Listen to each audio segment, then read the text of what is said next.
já sabe que a política do país está cada vez mais comprometida, sendo manipulada particularmente por um ramo de religiosos que tem como objetivo assumir lentamente o poder no país.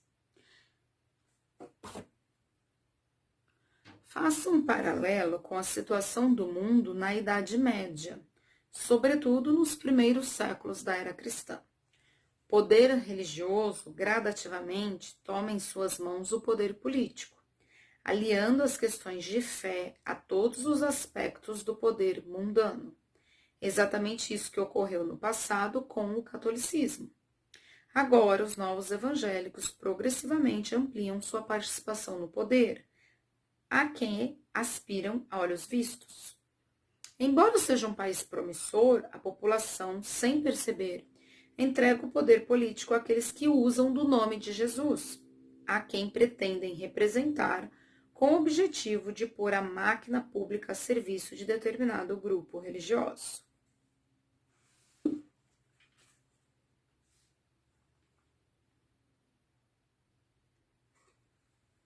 Acredito que o país esteja sendo observado e testado por outras nações, sem que seus governantes se apercebam. Vejo isso tudo como cumprimento de outro ponto de uma mensagem cifrada que os religiosos chamariam profecia. No mesmo livro da Bíblia, há algo que menciona que a segunda besta assumiria o poder em toda a terra, uma espécie de imagem da besta, um falso profeta, que levaria a terra a uma época sem precedentes de perseguições, lutas e outros tipos de desafio. Tudo isso em Apocalipse. Eu não vou falar de política neste canal.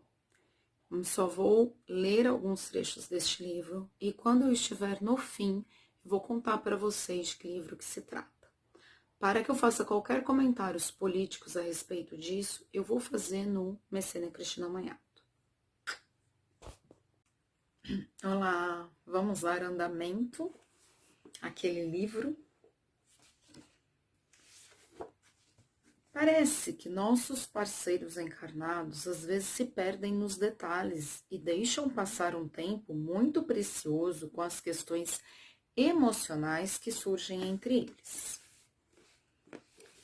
Ainda podemos contar com a parceria deles, os nossos agentes encarnados, mas teremos de ser rápidos em nossas ações, pois o verdadeiro combate ainda está por vir. E será algo de proporções mais amplas, envolvendo o mundo, e não somente este local. E quanto aos outros espíritos, os opositores do Cordeiro? Tenho a impressão de que alguns deles se especializaram em mortes lentas, outros em levar as pessoas à loucura, e outros ainda em incutir medo e rancor por onde passam. Além, é claro, daqueles cuja ação é mais elaborada, que possuem inteligência mais desenvolvida. Parece-me que estão redesenhando o sistema de poder nas regiões inferiores. O mundo dos encarnados também precisa ficar atento, pois estamos em pleno andamento da grande batalha. Muita coisa ainda vai pegar fogo no cenário político e econômico do planeta, embora seja apenas como reflexo do que ocorre do lado de cada vida, entre aqueles que disputam o poder do submundo.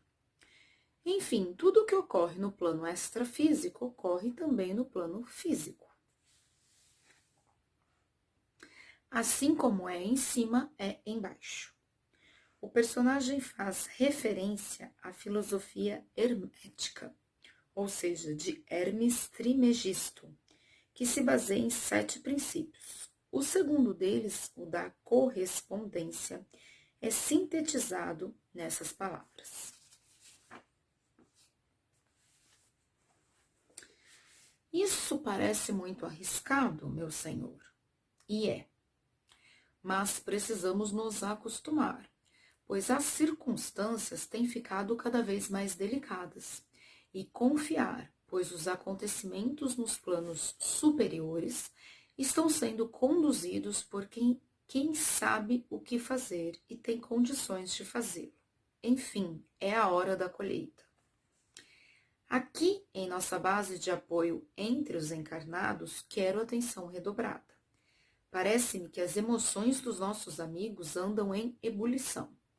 Teremos muita mudança por aqui até acertarmos os ponteiros. Então, em pouco tempo, vamos reencontrar os nossos opositores. Nossas frentes estarão devidamente guarnecidas e quero me assegurar, sobretudo, de que nossos aliados no plano físico estejam protegidos. Redobremos nossa cobertura, pois com certeza sentirão o impacto dos acontecimentos. Não podemos mais adiar nossas ações que determinarão o início do juízo. Queria saber quais os planos do número 1 dos dragões neste exato momento. Quais parceiros ele está arregimentando para abafar a grande crise que vive em seus domínios e com que estratégia pretende ocultá-las de seus pares. Ele está aquartelado em uma de suas bases mais importantes, por enquanto. Mas não está sozinho nem inativo. Ele age, pois é o mais capacitado e inteligente opositor da política divina em todo o planeta Terra. De qualquer forma, preciso ir para reunir espíritos representantes da política, da religião e das artes, além de outros mais, desde que em suas experiências tenham desenvolvido habilidades úteis à grande separação do trigo do joio, que está em Mateus 13, 24, 30. A seleção dos espíritos da terra que se encontra em andamento. Devo representá-lo perante a multidão vinda de todas as nações, que se reúne como aliada da justiça divina nos momentos finais.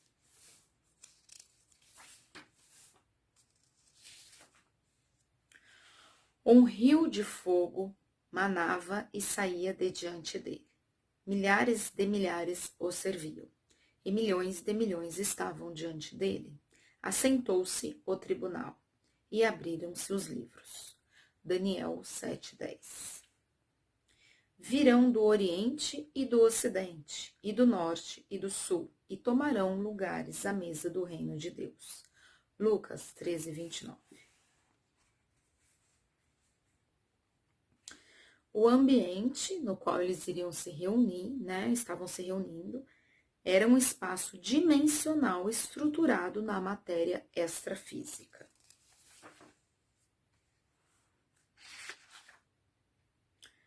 Chegava uma imensidão de agentes desdobrados, de colaboradores dos diretores evolutivos da humanidade, de várias latitudes do planeta, conduzidos fora do corpo por emissários da espiritualidade. Jamais imaginei que haveria tantos candidatos a colaborar entre os encarnados.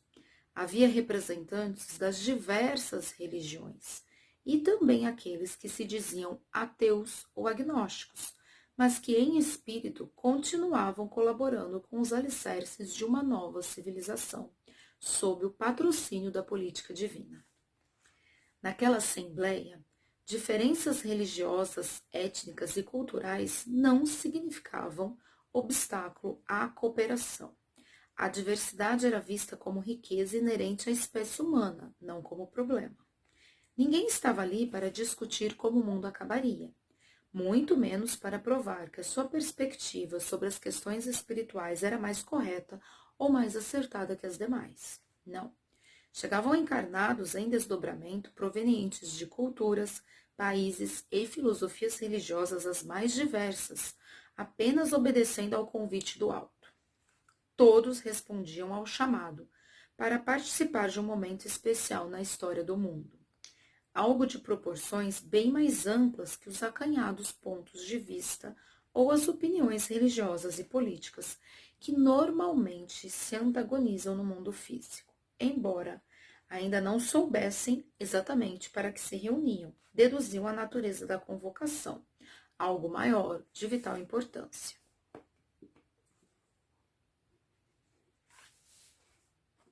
A gente continua daqui a pouco.